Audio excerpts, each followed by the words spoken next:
जुगो जुगो टल वाणी के बोहित जबर तखत मालक प्रतक सतगुरु श्री गुरु ग्रंथ साहिब जी के हजूर जुड़ बैठी साध संगत जी फतेह प्रवान करो। वाहिगुरू जी का खालसा वाहिगुरू जी की फतेह। अज आपां जिस नौजवान की शहादत नूं लैके इकट्ठे हुए हैं, वो मेरा पुत्रा नवरीत सिंह अपने मापिਆਂ का इकल्ला पुत्र सी। दुख बेशक बहुत बड़ा है, परिवारक तौर पर साढ़े लिए ये असह दुख है, पर असी जिस कौम में जन्म लिया है, जे असी उसके इतिहास नाल खड़े हुए हैं, फिर एक दुख बहुत छोटा हो जाता, क्योंकि असी साडा जन्म शहादतां तो होया, साड़ी परवरिश शहादतां च हुई, लगातार पीढ़ियां तो असी शहादतां के सफर विचों लंघदे आ रहे हैं। उसे ही कड़ी दे विच ये भी एक शहादत है जिसनूं मैं गुरु महाराज अकाल पुरख की बख्शिश समझ के अपनी झोली च पाया। बोले सो निहाल। क्योंकि ननकाना साहब के साके की जी 100वीं वर्षगांठ अज आपां मनाउण जा रहे हैं, तो ननकाना साहब के शहीद अपने सरदार लक्ष्मण सिंह जी धारवाल जिहड़े वो मेरे बापू जी के फुफड़ जी से। मेरे दादा जी ते लक्ष्मण सिंह जी उस जत्थे की अगवाई कर रहे थे जो वो जत्था ननकाना साहब जा रहा है। रास्ते एक रात रास्ते में सीगे जो उत्थे एक सुनिया आया सीगा कि हुशियारपुर में किसी गुरुद्वारा साहब में अग ला दी थी, फिरोज सिंह शहीद हो गए। तो लक्ष्मण सिंह जी उन्हें कहने लगे मेरे दादा जी नाम त्रिलोचन सिंह जी तुसीं कुछ सिंह लैके जाओ, उत्थे पता करो उत्थे की होया है ते असीं तैनूं जे दादा जी उधर ना जाते थे इस शहादत के साढ़े दादा जी की शहादत। सो 100 साल बाद 5वीं पीढ़ी में फिर साढ़े परिवार के हिस्से आई है शहादत।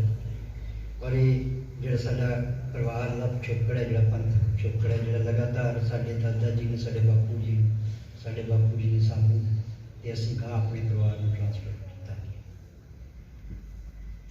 सो जे तो आप निजी तौर पर वेखते हैं फिर कोई गल निकलती नहीं, कुछ करन नहीं, कुछ सुनन नहीं, कोई दोस्त मित्र हमदर्द दुनिया भर में बैठे लोगों ने जिस तरह इस शहादत को अपने दिल नाल जोड़ के महसूस किया है, किहड़ी अख है जिहड़ी होई ते कित्थों कित्थों फोन जिहड़े आए ने, ते गल किसी तो नहीं सी, गल है नहीं जी, कोई किसी को कीती नहीं सी जाती, साडे तो सुनी नहीं सी।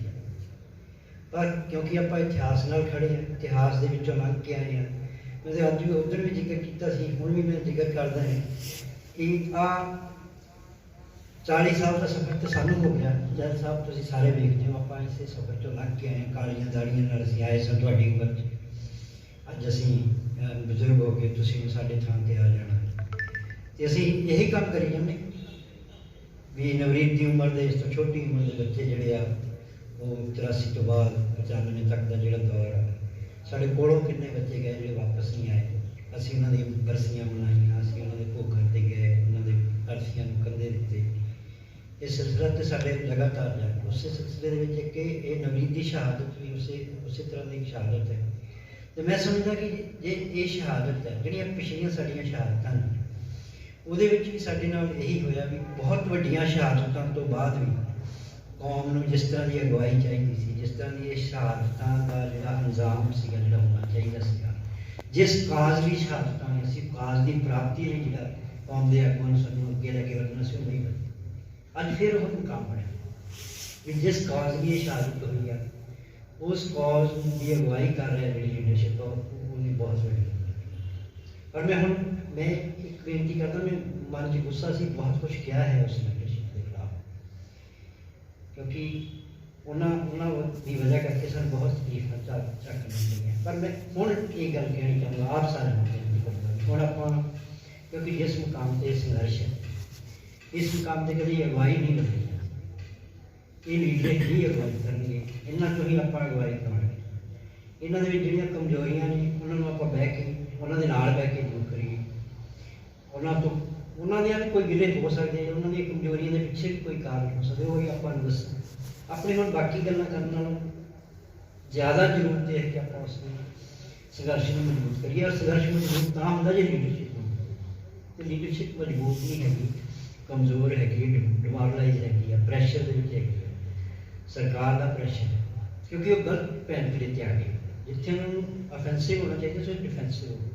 जो बंदा डिफेंसिव हो जाता तो अगला फिर उत्ते चढ़ जाता। हम सरकार इन्होंने उत्ते जी है तो ये लगातार इन्होंने सफाइयां देनियां पै रही। हुण इस क्राइसिस चों इस आपां लीडरशिप को किवें कढ सकते हैं, किवें आपां इन्हां नूं अगे खड़े कर सकते हैं, ये हुण साडी सारिआं दी जिम्मेवारी। आपां जिम्मेवार लोग बैठे आपां संघर्ष के तपे हुए लोग, आपां किहड़ा नवीं चीज़ां सिੱਖਣੀਆਂ। सो अपनी सारिआं दी जिम्मेवारी बनती है कि संघर्ष में मजबूती किवें आउंदी है वो आपां सोचीए। खासकर नौजवानों के विच जिहड़ा इस तरह की बेगानगी जिहड़ी उन्हां दे विच पैदा हुई है, लीडरशिप नाराज़गी है, जिसनूं लैके रोज़ आपां सुणदे भी बयानबाजी भी सुणदे हैं, बच्चों दी वैसे गल्लां भी आपां सुणदे हैं, बच्चों भी आपां अपने सामने बिठा के उन्होंने ये समझाना ये समा नहीं। तुसीं इस संघर्ष नूं ये लीडरां ने नहीं चलाया, ना लीडर इस संघर्ष में इस मुकाम पर लैके गए। ये कुदरती वर्तारा है, वो नौजवानों का बहुत बड़ा योग। तो तुसीं अपनी सारी कमाई जिहड़ी है सिर्फ लीडरशिप की कमजोरी करके ना गवाओ। तुसीं इस मूवमेंट में उस तरह जुड़ो, उस भावना नाल जुड़ो जिस भावना नाल तुसीं पहलां जुड़े। तो जे आपां इहो जिहा कुछ कर पाईए, आपां इहो जिहा कोई माहौल बना पाईए, तो मैं समझदा है सब तो वड्डी एक साडी जिहड़ी है प्राप्ति होगी। इस संघर्ष में साडा योगदान होगा और नवी दी शहादत या इहो जिहियां होर जिन्नियां भी शहादतां उन्होंने सही मायने साडी ये श्रद्धांजलि भी होगी। तो मैं बहुत कुछ नहीं कहना चाहूँगा क्योंकि आप सारे इस संघर्ष में निकल के आए हैं, बहुत कुछ जानते हैं। और मेरा यही कहना है कि आप सारे जाने इस संघर्ष में मजबूती किमें देनी है, इसमें अगे किमें ले जाना और नौजवानों ने इस संघर्ष में दोबारा जोड़ना है, उन्होंने गिरे दूर किमें करना है, उन्होंने एहसास किमें करवाना है कि तुहाडे नाल असीं तो खड़े तो जे संघर्ष के आगुओं कोई कमजोरी है तो आप बह के करना। तो अज तुसीं इसनूं उन्होंने टारगेट नहीं करना, आपां पिछे नहीं जाना, सारे ने मिलकर संघर्ष लड़ना। तो मैं ज़्यादा नहीं कह सकता कि तुम सारे इस संघर्ष से निकले हुए लोग आप सारे पिछले संघर्ष सारे लड़े आ, यह भी आप नहीं लड़ना है। तो इन्नी की मेरी बेनतियां ने, जे कोई गलत कह गया हो तो क्षमा दे। वाहिगुरू जी का खालसा। ਸਾਹਿਬ ਸ੍ਰੀ ਗੁਰੂ ਗ੍ਰੰਥ ਸਾਹਿਬ ਜੀ ਦੀ ਪਵਿੱਤਰ ਹਜ਼ੂਰੀ ਵਿੱਚ ਜੁੜ ਬੈਠੀ ਗੁਰੂ ਰੂਪ ਸਾਧ ਸੰਗਤ ਜੀ, ਫਤਿਹ ਬੁਲਾਈਏ। ਵਾਹਿਗੁਰੂ ਜੀ ਕਾ ਖਾਲਸਾ, ਵਾਹਿਗੁਰੂ ਜੀ ਕੀ ਫਤਿਹ। ਗੁਰੂ ਸਾਹਿਬ ਦਾ ਹੁਕਮ ਹੈ ਮਿਥਿਆ ਤਾਨੀ ਪਰਪਕਾਰ। ਪਰਪਕਾਰ ਤੋਂ ਬਿਨਾਂ ਇਹ ਸਾਡਾ ਸਰੀਰ ਵੀ असफल है। जो किसानी संघर्ष किसानी हकों लई ते उन्हां काले कानूनां नूं रद्द कराउण वास्ते तकरीबन 6 महीने तो पंजाब दी सड़कों तो शुरू होया, आखिर वो दिल्ली के बार्डरां ते पहुंचा। उस संघर्ष के आगुआं वालों दित्ती काल 26 जनवरी तरह तरह दी कालां उन्हां वालों दित्तियां गईयां। उस ते फुल चढ़ाउण वास्ते नौजवान नवरीत सिंह जी यूपी तो अपना ट्रैक्टर लैके पहुंचे, पर उत्थे जो भाना वापरिया उन्हां दा कोई निजी स्वार्थ नहीं सी जिहड़ा उत्थे आए, सिर्फ उस संघर्ष की हमायत विच आए। पर सरकारी जबर दे जो जबर जुल्म सरकार वालों किया गया, उन्होंने गोली मार के शहीद किया गया। असीं उन्होंने शहीद का रुतबा दिंदे हां। जिथे मैं अपने वालों उत्थे जथेदार जगतार सिंह जी हवारा, जथेदार श्री अकाल तख्त साहब, जिन्हां दे मन ते इस घटना का बड़ा डूंगा असर होया, इस परिवार नाल हमदर्दी प्रगट करने लई उन्हां दे दादा जी सरदार हरदीप सिंह जी डिबडवा जो पंजाब आए सन, अज साडी बेनती नूं मनदे होए इत्थे पहुंचे। उन्हां नाल साडी पूरी हमदर्दी है। जथेदार जी ਵੱਲੋਂ ਬਣਾਈ ਹਵਾਰਾ ਕਮੇਟੀ ਉਹਨਾਂ ਦੇ ਨਾਲ ਖੜੀ ਹੈ। ਪਰ ਮੈਨੂੰ ਅਫਸੋਸ ਨਾਲ ਕਹਿਣਾ ਪੈਂਦਾ ਵੀ ਨੌਜਵਾਨਾਂ ਨੇ ਉਹਨਾਂ ਦੀ ਕਾਲਾਂ ਤੇ ਪੂਰਾ ਪਹਿਰਾ ਦਿੱਤਾ। ਸੰਗਤ ਨੇ ਤਨ ਮਨ ਧਨ ਨਾਲ ਉਸ ਸੰਘਰਸ਼ ਵਿੱਚ ਹਿੱਸਾ ਪਾਇਆ, ਪਰ ਜੋ ਜ਼ਿੰਮੇਵਾਰੀ ਆਗੂਆਂ ਦੀ ਬਣਦੀ ਸੀ ਉਹਨਾਂ ਨੇ ਸਹੀ ਨਹੀਂ ਨਿਭਾਈ। ਪਹਿਲਾਂ ਤਾਂ ਉਹਨਾਂ ਨੂੰ ਐਡੀ ਵੱਡੀ ਕਾਲ ਦੇਣੀ ਨਹੀਂ ਸੀ ਚਾਹੀਦੀ। ਬੁਲਾਇਆ, ਫਿਰ ਉਹਨੂੰ ਕੰਟਰੋਲ ਕਰਨਾ ਉਹਨਾਂ ਦਾ ਫਰਜ਼ ਬਣਦਾ ਸੀ, ਪਰ ਫਿਰ ਵੀ ਉਹਨਾਂ ਨੌਜਵਾਨਾਂ ਦਾ ਰੋਸ, ਉਹ ਨੌਜਵਾਨਾਂ ਦੇ ਜਜ਼ਬਾਤ ਜੋ ਬਾਰ-ਬਾਰ ਉਹਨਾਂ ਦੇ ਸਟੇਜਾਂ ਤੋਂ ਐਲਾਨ ਕਰਨ ਦੇ ਤੇ ਹੀ ਉਸ ਪਾਸੇ ਨੂੰ ਗਏ। ਉਹ ਲਾਲ ਕਿਲੇ ਤੇ ਕੇਸਰੀ ਨਿਸ਼ਾਨ ਸਾਹਿਬ ਚਲਾਇਆ। ਕੋਈ ਮਾੜੀ ਗੱਲ ਨਹੀਂ ਸੀ, ਸਾਡਾ ਹੱਕ ਬਣਦਾ। ਅਸੀਂ ਇਸ ਦੇਸ਼ ਦੀ ਆਜ਼ਾਦੀ 'ਚ 80% ਸਿੱਖਾਂ ਨੇ ਯੋਗਦਾਨ ਪਾਇਆ। ਸਾਡਾ ਉਸ ਕਿਲੇ ਦੇ ਹੱਕ ਹੈ। ਕੋਈ ਗੈਰ ਕਾਨੂੰਨੀ ਗੱਲ ਨਹੀਂ ਕੀਤੀ ਉਹਨਾਂ ਨੇ, ਪਰ ਇੱਕ ਸੁਚੱਜੇ ਢੰਗ ਨਾਲ ਹੈਂਡਲ ਕਰਨ ਦੀ ਬਜਾਏ ਉਹ ਆਗੂ ਇਸ ਤੋਂ ਪੱਲਾ ਝਾੜ ਬੈਠੇ। ਇਸ ਕਰਕੇ ਜਿਹੜਾ ਉਸ ਨੌਜਵਾਨ ਦੀ ਜਿਹੜੀ ਬਣਦੀ ਕਾਰਵਾਈ ਸੀ, ਮੌਕੇ ਤੇ ਪੁਲਿਸ ਦੇ ਖਿਲਾਫ ਕਾਰਵਾਈ ਹੁੰਦੀ, FIR ਦਰਜ ਹੁੰਦੀ, ਉਹਨਾਂ ਨੂੰ ਕਾਨੂੰਨ ਦੇ ਦਾਇਰੇ ਵਿੱਚ ਖਿੱਚਿਆ ਜਾਂਦਾ, ਪਰ ਉਹਨਾਂ ਦੀ ਬਜਾਏ ਉਹ ਜ਼ਿੰਮੇਵਾਰੀ ਪਰਿਵਾਰ ਨੂੰ ਨਿਭਾਉਣੀ ਪਈ। ਪਰਿਵਾਰ ਉਹਨਾਂ ਦੇ ਨਾਲ ਖੜਾ ਹੈ। ਇਸ ਕਰਕੇ ਜੋ ਨੌਜਵਾਨਾਂ ਦੇ ਝੂਠੇ ਕੇਸ ਪਾ ਕੇ ਅੰਦਰ ਸੁੱਟੇ ਗਏ, ਉਹਨਾਂ ਦੀ ਵੀ ਬਣਦੀ ਕਾਰਵਾਈ ਨਹੀਂ ਹੋ ਰਹੀ। ਆਖਰ ਉਹ ਕਿਉਂ ਹੋਇਆ? ਸਰਕਾਰ ਦੀ ਕਿਉਂ ਜ਼ੁਲਤ ਪਈ? ਜਦੋਂ ਆਪਣੇ ਨੇ ਕਮਜ਼ੋਰੀ ਦਿਖਾਈ, ਫਿਰ ਸਰਕਾਰ ਦੀ ਜ਼ੁਲਤ ਪਈ, ਉਹਨਾਂ ਨੂੰ ਚੱਕ ਕੇ ਜੇਲ੍ਹਾਂ ਵਿੱਚ ਸੁੱਟਿਆ।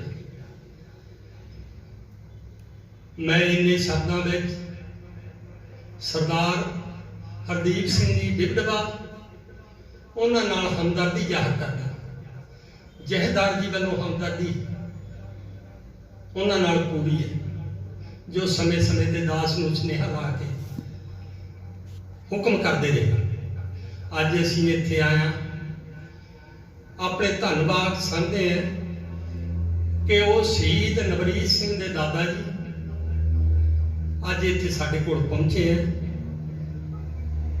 ਉਹਨਾਂ ਦਾ ਬਹੁਤ ਬਹੁਤ ਧੰਨਵਾਦ। ਮੈਂ ਹੁਣ ਬੇਨਤੀ ਕਰਾਂਗਾ ਐਡਵੋਕੇਟ ਅਮਰ ਸਿੰਘ ਜੀ ਚਾਹਲ, ਜਿਹੜੇ ਜਹੇਦਾਰ ਜਗਤਾਰ ਸਿੰਘ ਹਵਾਰਾ ਦੇ ਲੀਗਲ ਐਡਵਾਈਜ਼ਰ ਵੀ ਹੈ, ਉਹ ਸਰਦਾਰ ਹਰਦੀਪ ਸਿੰਘ ਜੀ ਵਿਧਵਾ ਨਾਲ ਹਮਦਰਦੀ। ਵਾਹਿਗੁਰੂ ਜੀ ਕਾ ਖਾਲਸਾ, ਵਾਹਿਗੁਰੂ ਜੀ ਕੀ ਫਤਿਹ। ਸਭ ਤੋਂ ਪਹਿਲੇ ਦਾਸ ਔਰ ਬਾਕੀ ਦੇ ਸੱਜਣ ਜਿਹੜੇ ਬਾਹਰੋਂ ਆਏ ਨੇ, ਅਸੀਂ ਸਰਦਾਰਾ ਸਿੰਘ ਤੇ ਬਾਕੀ ਉਹਨਾਂ ਦੀ ਜਿਹੜੀ ਕਮੇਟੀ ਹੈ ਇਸ ਗੁਰਦੁਆਰਾ ਸਾਹਿਬ ਦੀ, ਉਹਨਾਂ ਦਾ ਤਹਿ ਦਿਲੋਂ ਧੰਨਵਾਦੀ ਹਾਂ। ਉਹਨਾਂ ਨੇ ਸਾਨੂੰ ਇੱਥੇ ਇਹ ਮੌਕਾ ਦਿੱਤਾ ਹੈ ਵੀ ਅਸੀਂ ਇਹ ਇੱਕ ਅਜਿਹਾ ਪ੍ਰੋਗਰਾਮ ਕਰ ਸਕੀਏ ਤੇ ਰਿਬਨ ਸਾਹਿਬ ਨੂੰ ਇੱਥੇ ਜਿਹੜਾ ਹੈ ਸਨਮਾਨਿਤ ਕਰੀਏ।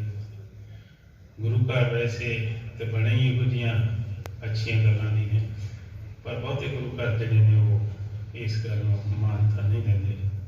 ਸੋ ਇਸ ਗੱਲੋਂ ਇਸ ਗੁਰੂ ਘਰ ਦੀ ਬੜੀ ਮਾਨਤਾ ਹੈ, ਜਿੰਨੀ ਇਹਨਾਂ ਦੀ ਸਿਫਤ ਕਰ ਸਕੀਏ ਘੱਟ ਹੈ।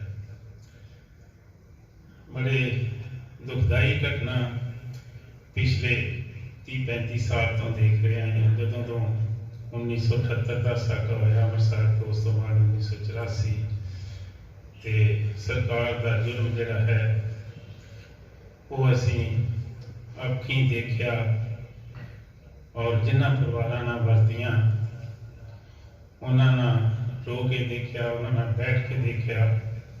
ਉਹਨਾਂ ਦੀ ਜੋ ਸੇਵਾ ਕਰ ਸਕਦੇ ਸੀ ਜਾਤੀ ਤੌਰ ਤੇ, ਜਮਾਤੀ ਤੌਰ ਤੇ, ਵਕੀਲਾਂ ਦੇ ਤੌਰ ਤੇ, ਉਹ ਕੀਤੀ। ਬੜੀ ਖੁਸ਼ੀ ਦੀ ਗੱਲ ਹੈ ਮੈਨੂੰ ਇੱਕ ਵੀ ਮੈਂ ਇਹ ਜਿਹੜਾ ਬੂਟਾ ਲਾਇਆ ਵਕੀਲਾਂ ਦੀ ਸੇਵਾ ਕਰਨ ਨੂੰ, ਇਸ ਵੇਲੇ ਮੈਂ ਸਾਡੇ ਕੋਲ ਦਰਜਨ ਦੇ ਲਗਭਗ ਵਕੀਲ ਸਾਹਿਬਾਨ ਬੈਠੇ ਨੇ ਜਿਹੜੇ ਇਸ ਸੇਵਾ ਦੇ ਵਿੱਚ ਰੁੱਝ ਗਏ ਨੇ। ਬੜੀ ਖੁਸ਼ੀ ਦੀ ਗੱਲ ਹੈ। ਪਰਮਾਤਮਾ ਕਰੇ ਉਹਨਾਂ ਸਾਰਿਆਂ ਨੂੰ ਬਲ ਦਾ ਬਖਸ਼ੇ ਤਾਂ ਕਿ ਉਹ ਸੇਵਾ ਕਰਦੇ ਰਹਿਣ। ਇਹ ਗੱਲ ਬੜੀ ਦੁਖਦਾਈ ਸੋਚਦੇ ਹਾਂ ਜਦੋਂ ਅਸੀਂ ਵੇਖਦੇ ਹਾਂ ਕਿ 1978 ਤੋਂ ਲੈ ਕੇ ਹੁਣ ਤੱਕ ਜਿੰਨੀਆਂ ਸ਼ਹੀਦੀਆਂ ਪਈਆਂ ਨੇ ਸਿੰਘਾਂ ਵੱਲੋਂ ਤੇ ਸਿੰਘਾਂ ਦੇ ਪਰਿਵਾਰਾਂ ਵੱਲੋਂ, ਉਹਨਾਂ ਨੂੰ ਸਾਡੀ ਜਿਹੜੀ ਆਗੂ ਰਹੇ ਨੇ, ਭਾਵੇਂ ਉਹ ਅਕਾਲੀ ਦਲ ਦੀ ਸ਼ਕਲ ਨੇ, ਭਾਵੇਂ ਹੋਰ ਸੰਸਥਾ ਦੀ ਸ਼ਕਲ ਨੇ, ਉਹਨਾਂ ਨੇ ਮਾਨਤਾ ਦੇਣ ਦੀ ਜਗ੍ਹਾ ਨਰਾਦਰ ਕੀਤਾ ਹੈ। ਸਭ ਥੋੜਾ ਜਿਹਾ ਜਿਹੜੀ ਚਾਹੀਦੀ ਕਿਸੇ ਦੀ ਸ਼ਹਿਰ ਹੀ ਅਸੀਂ ਦੇਖਿਆ ਜਦੋਂ ਬਿਆਨ ਸਿੰਘ ਮਰਡਰ ਕੇਸ ਚੱਲਿਆ, ਅਸੀਂ ਇਕੱਠੇ ਹੋ ਕੇ ਬੈਠ ਕੇ ਵਿਚਾਰ ਕੀਤਾ ਵੀ ਇਹਦੇ ਤੇ ਤਾਂ ਲੱਖਾਂ ਰੁਪਏ ਖਰਚੇ ਆਉਣੇ, ਕੀ ਕਰਾਂਗੇ। ਸਾਰੇ 13-14 ਸਾਲ ਦੇ ਕਿਰਾਏ 'ਚ ਸਾਨੂੰ ਇੱਕੋ ਹੀ ਗੁਰਚਰਨ ਸਿੰਘ ਜੀ ਟੋੜਾ ਜਦੋਂ ਉਸ ਵੇਲੇ ਪ੍ਰਧਾਨ ਸਨ, ਉਹਨਾਂ ਮੇਰੇ ਕਦੇ 1.5 ਲੱਖ ਰੁਪਏ ਦਿੱਤਾ ਸੀ। ਨਹੀਂ ਤੇ ਸ਼ਾਇਦ ਹੀ ਕਿਤੇ ਸਾਨੂੰ ਮਦਦ ਮਿਲੀ ਹੋਏ, ਲੇਕਿਨ ਫਿਰ ਵੀ ਪਰਮਾਤਮਾ ਦਾ ਬੜਾ ਸ਼ੁਕਰਗੁਜ਼ਾਰ ਹੈ ਵੀ ਅਸੀਂ ਉਹਨੂੰ ਸਿਰੇ ਚਾੜਿਆ। ਸੋ ਝਗੜਾ ਇਹ ਨਹੀਂ, ਝਗੜਾ ਇਹ ਹੈ ਕਿ ਜੇ ਇਹ ਹੋਈ ਵੀਰ ਲਵਲੀ ਸਿੰਘ ਦਾ ਜੇ ਕੇਸ ਪੰਥਕ ਸ਼ਬਦਾਂ ਤੋਂ ਚਾਹੇ ਕਿਸਾਨ ਯੂਨੀਅਨ ਵਾਲਿਆਂ ਨੇ ਲਿਆ ਹੁੰਦਾ ਕਿ ਦਰਅਸਲ ਇਹ ਬੱਚਾ ਮਾਰਿਆ ਗਿਆ, ਇਹਦਾ ਕੀ ਕਸੂਰ ਸੀ। ਉੱਥੇ ਜਾਣਾ ਬਿਲਕੁਲ ਕਸੂਰ ਨਹੀਂ ਸੀ, ਉੱਥੇ ਜਾ ਕੇ ਮੁਜ਼ਾਹਰਾ ਕਰਨਾ ਬਿਲਕੁਲ ਕਸੂਰ ਨਹੀਂ ਸੀ। ਉੱਥੇ ਸਰਕਾਰੀ ਅਮਲਾ ਫੈਲਾ ਜਿਹੜਾ ਸਰਕਾਰ ਦੇ ਪੁਲਿਸ ਵਾਲੇ ਲਾਏ ਸੀ, ਉਹਨਾਂ ਨੇ ਜਾਣਬੁੱਝ ਕੇ ਜਿਹੜਾ ਟ੍ਰੈਫਿਕ ਆ ਉਸ ਬੰਨੇ ਨੂੰ ਭੇਜਿਆ ਗਿਆ। ਫਿਰ ਉੱਥੇ ਜਦੋਂ ਟਰੈਕਟਰ ਚਲਾਏ ਗਏ ਨੇ, ਚਾਹੇ ਨਾਰੇ ਲਾਏ ਗਏ ਨੇ, ਚਾਹੇ ਝੰਡਾ ਚਲਾਇਆ ਖਾਲਸੇ ਵਾਲਾ, ਤੇ ਉਦੋਂ ਪੁਲਿਸ ਤੇ ਸਾਰੀ ਹਾਜ਼ਰ ਸੀ। ਤੇ ਜੇ ਹਾਜ਼ਰ ਸੀ ਤੇ ਫਿਰ ਕੁਤਾਹੀ ਕਿੱਥੇ ਹੋ ਗਈ? ਇਹਦਾ ਮਤਲਬ ਹੈ ਸਰਕਾਰ ਨੇ ਜਾਣਬੁੱਝ ਕੇ ਇਹ ਗੜਬੜ ਕਰਾਈ ਤਾਂ ਕਿ ਜਿਹੜਾ ਕਿਸਾਨ ਮੋਰਚੇ ਨੂੰ ਬਦਨਾਮ ਕੀਤਾ ਜਾਏ, ਜਿਹੜੀ ਕਿ ਫੇਲ ਹੋ ਗਏ ਨੇ। ਹੁਣ ਜੇ ਉਧਰੋਂ ਗਏ ਨੇ ਸਿੱਧੂ ਨੂੰ ਫੜ ਲਿਆ ਹੈ, ਸਿੱਧੂ ਦੇ ਵਿੱਚੋਂ ਸਾਰਾ ਕੁਝ ਇਹ ਕੱਢਣਾ ਚਾਹੁੰਦੇ ਨੇ ਕਿ ਇਹ ਖਾਲਿਸਤਾਨ ਦੀ ਮੂਵਮੈਂਟ ਹੈ ਕਿਸਾਨਾਂ ਦੀ। ਇਧਰ ਨੂੰ ਲੈ ਗਏ ਨੇ, ਕੋਈ ਲੜਕੀਆਂ ਫੜੀ ਜਾਂਦੇ ਨੇ, ਕੋਈ ਹੋਰ ਕਿਸ ਤਰ੍ਹਾਂ ਦੀਆਂ ਕਾਰਵਾਈਆਂ ਕਰੀ ਜਾਂਦੇ, ਜਿਹੜੇ ਕਿ ਅੱਜ ਨਹੀਂ ਕੱਲ ਨਹੀਂ ਪਰਸੋਂ ਨਹੀਂ ਕੁਝ ਦਿਨ ਤੱਕ ਝੂਠੇ ਹੋਣਗੇ ਸਾਰੇ। ਅਸੀਂ ਵੀ ਜਦੋਂ ਕੇਸ ਕਰਦੇ ਸੀ ਸਿੰਘਾਂ ਦੇ, ਸਾਡੇ ਤੇ ਵੀ ਉਹ ਇਲਜ਼ਾਮ ਹੁੰਦੇ ਸੀ ਅਸੀਂ ਖਾਲਿਸਤਾਨੀ ਹਾਂ, ਅਸੀਂ ਅੱਤਵਾਦੀ ਹਾਂ, ਸਾਨੂੰ ਬਾਹਰੋਂ ਪੈਸੇ ਆਉਂਦੇ ਨੇ ਤੇ ਅਸੀਂ ਇਸ ਕਰਕੇ ਇਹਦੇ ਨਾਲ ਜਾਂਦੇ ਹਾਂ। ਸਾਡੀ ਦੀ ਸਿਫਤ ਇੱਥੋਂ ਤੱਕ ਵੀ ਹੋ ਗਈ ਕਿ ਸ਼੍ਰੋਮਣੀ ਗੁਰਦੁਆਰਾ ਪ੍ਰਬੰਧਕ ਕਮੇਟੀ ਦੇ ਪ੍ਰਧਾਨ ਸਾਹਿਬ ਸਨ, ਉਹ ਇਸੇ ਗੁਰਦੁਆਰਾ ਸਾਹਿਬ 'ਚ ਕਿਤੇ ਆ ਗਏ ਔਰ ਉਹ ਇੱਥੇ ਕਹਿਣ ਦੇ ਹੌਸਲਾ ਰੱਖ ਕੇ ਜਦੋਂ ਉਹਨਾਂ ਨੂੰ ਕਿਹਾ ਕਿ ਤੁਸੀਂ ਵਕੀਲ ਸਾਹਿਬਾਨ ਕੁਝ ਕੇਸ ਲੜਦੇ ਨੇ, ਉਹਨਾਂ ਦੀ ਤੁਸੀਂ ਮਦਦ ਕਰੋ, ਉਹਨਾਂ ਨੂੰ ਪੈਸੇ ਜਿਹੜੇ ਖਰਚੇ ਦਿਓ, ਉਹਨਾਂ ਨੇ ਇਹ ਗੱਲ ਕਹਿ ਦਿੱਤੀ ਕਿ ਉਹਨਾਂ ਨੂੰ ਤਾਂ ਬਾਹਰੋਂ ਇੰਨੇ ਪੈਸੇ ਆਉਂਦੇ, ਉਹਨਾਂ ਕੋਲ ਸੰਭਾਲੇ ਨਹੀਂ ਜਾਂਦੇ। ਸੋ ਇਸ ਤਰ੍ਹਾਂ ਦੀਆਂ ਗੱਲਾਂ ਚੱਲਦੀਆਂ ਨੇ। ਜਿਨ੍ਹਾਂ ਨੇ ਸੇਵਾ ਕਰਨੀ ਹੈ ਉਹ ਕਿਸੇ ਉਸ ਤੋਂ, ਕਿਸੇ ਦੂਸ਼ਣ ਤੋਂ ਨਹੀਂ ਡਰਦੇ, ਬਿਲਕੁਲ ਨਹੀਂ ਡਰਦੇ। ਸੋ ਇੱਕ ਨਿਮਾਣਾ ਜਿਹਾ ਅਸੀਂ ਇਹ ਕੋਸ਼ਿਸ਼ ਕੀਤੀ ਹੈ ਕਿ ਡਿਪਟੀ ਸਾਹਿਬ ਨੂੰ ਇੱਥੇ ਬੁਲਾ ਕੇ ਸਨਮਾਨਿਤ ਕੀਤਾ ਜਾਏ, ਉਹਨਾਂ ਨੂੰ ਇਹ ਦੱਸਿਆ ਜਾਏ ਕਿ ਪੰਥਕ ਤੌਰ ਤੇ ਅਸੀਂ ਤੁਹਾਡੇ ਨਾਲ ਹਾਂ। ਜੋ ਤੁਹਾਡੇ ਬੱਚੇ ਦੀ ਨੁਕਸਾਨ ਹੋਈ ਹੈ ਉਹ ਪੂਰੀ ਨਹੀਂ ਕੀਤੀ ਜਾ ਸਕਦੀ, ਪਰ ਜਿੱਥੇ ਸ਼ਹੀਦੀ ਦਾ ਸਵਾਲ ਆ ਜਾਂਦਾ ਫਿਰ ਸੱਚੇ ਪਾਤਸ਼ਾਹ ਦਸਵੇਂ ਪਾਤਸ਼ਾਹ ਦੇ ਫਰਜ਼ੰਦਾਂ ਬਾਅਦ ਅਸੀਂ ਸੋਚਣਾ ਕਰੀਏ ਕਿ ਉਹਨਾਂ ਨੇ ਕੀ ਕਿਹਾ ਸੀ। ਜੋ ਇਹ ਭਾਣਾ ਹੈ ਵਰਤ ਗਿਆ, ਇਸ ਭਾਣੇ ਦੇ ਵਿੱਚੋਂ ਕੁਝ ਨਿਕਲੇ ਤਾਂ ਗੱਲ ਬਣਦੀ ਹੈ। ਇਹ ਤਾਂ ਨਿਕਲਦਾ ਜੇ ਸਾਡੀ ਸੁਚੇਤੀ ਆਗੂ ਹੋਣ, ਜੇ ਉਹ ਪਿੱਛੇ ਹਟਦੇ ਨੇ ਅਸੀਂ ਇਹਨਾਂ ਦੇ ਨਾਲ ਹੈ। ਜੋ ਸਾਡੀ ਕੋਈ ਸਾਡੀ ਜਿੰਨੀ ਕੁ ਜ਼ੋਰ ਹੋਈ, ਜਿੰਨੀ ਕੁ ਸਾਡੇ ਤਕਲ ਹੋਈ, ਅਸੀਂ ਇਹਨਾਂ ਦੇ ਨਾਲ ਖਲੋਵਾਂਗੇ। ਜਦੋਂ ਦਾ ਮੋਰਚਾ ਚੱਲਿਆ ਹੈ, ਜਥੇਦਾਰ ਸਾਹਿਬ ਨੇ ਹੁਕਮ ਕੀਤਾ ਸੀ ਕਿ ਜਿਨ੍ਹਾਂ ਦੇ ਪਰਿਵਾਰ ਉੱਥੇ ਜਾ ਕੇ ਸ਼ਹੀਦ ਹੋਏ ਨੇ, ਉਹਨਾਂ ਦੇ ਘਰਾਂ 'ਚ ਹੋ ਗਿਆ, ਉਹਨਾਂ ਦੀ ਕੁਝ ਹੋ ਸਕੇ ਮਾਲੀ ਮਦਦ ਕਰੋ। ਕੋਸ਼ਿਸ਼ ਕੀਤੀ ਅਸੀਂ ਕਈਆਂ ਸਮਾਗਮਾਂ ਤੇ ਗਏ ਹਾਂ, ਉੱਥੇ ਜਾ ਕੇ ਉਹਨਾਂ ਦੇ ਨਾਲ ਅਸੀਂ ਭਾਈਚਾਰੇ ਦੇ ਤੌਰ ਤੇ, ਸਮਾਜੀ ਤੌਰ ਤੇ, ਧਰਮ ਦੇ ਤੌਰ ਤੇ ਅਸੀਂ ਉਹਨਾਂ ਨਾਲ ਆਪਣਾ ਜਿਹੜਾ ਹੈ ਫਰਜ਼ ਅਦਾ ਕੀਤਾ ਹੈ, ਉਹਨਾਂ ਦੇ ਨਾਲ ਹਮਦਰਦੀ ਦਿਖਾਈ ਹੈ, ਹੌਸਲਾ ਦਿੱਤਾ ਹੈ। ਉਹਦੇ ਨਾਲ ਬੜਾ ਫਰਕ ਪੈ ਜਾਂਦਾ ਹੈ ਜਦੋਂ ਤੁਸੀਂ ਕਿਸੇ ਨੂੰ ਇਸ ਤਰ੍ਹਾਂ ਦੇ ਮੌਕੇ ਤੇ ਹਮਦਰਦੀ ਪੈਦਾ ਕਰਦੇ ਆ, ਉਹਦਾ ਹੌਸਲਾ ਦਿੰਦੇ ਆ। ਇਹ ਇੱਕ ਸਮਾਜੀ ਤੌਰ ਤੇ ਸਾਡਾ ਫਰਜ਼ ਬਣਦਾ ਹੈ। ਸੋ ਡਿਪਟੀ ਸਾਹਿਬ ਸਾਡੇ ਕੋਲ ਆਏ ਨੇ, ਇਹਨਾਂ ਦੀ ਅਸੀਂ ਇਹ ਵਾਅਦਾ ਕਰਦੇ ਹਾਂ ਕਿ ਜੋ ਸਾਡੀ ਕਮੇਟੀ ਜਾਂ ਅਸੀਂ ਵਕੀਲ ਦੇ ਤੌਰ ਤੇ ਜਿੰਨੇ ਵੀ ਇਕੱਠੇ ਹੋਏ ਹਾਂ, ਉਹ ਅਸੀਂ ਤੁਹਾਡੇ ਨਾਲ ਹਾਂ। ਜਿੱਥੇ ਕਾਨੂੰਨੀ ਤੌਰ ਤੇ ਮਦਦ ਦੀ ਲੋੜ ਹੋਈ ਅਸੀਂ ਤੁਹਾਡੇ ਨਾਲ ਹਾਂ। ਤੇ ਇੱਕ ਸਾਡਾ ਸਭ ਤੋਂ ਵੱਡਾ ਲਿੰਕ ਹੋ ਗਿਆ ਕਿ ਜਸਵਿੰਦਰ ਸਿੰਘ ਜੀ ਢਿੱਲੋਂ ਸਾਹਿਬ ਤੁਹਾਡੇ ਕੋਲ ਹੀ ਬੈਠੇ ਨੇ, ਇਹ ਵੀ ਯੂਪੀ 'ਚ ਤੁਹਾਡੇ ਕੋਲ ਇਹਨਾਂ ਦੀ ਜ਼ਮੀਨ ਹੈ। ਸੋ ਜੇ ਗੱਲ ਹੋਈ ਇਹਨਾਂ ਦੇ ਰਾਹੀਂ ਅਸੀਂ ਤੁਹਾਨੂੰ ਮਿਲਦਾ ਸਾਡਾ ਹੈ ਸੰਪਰਕ ਹੋ ਸਕਦਾ।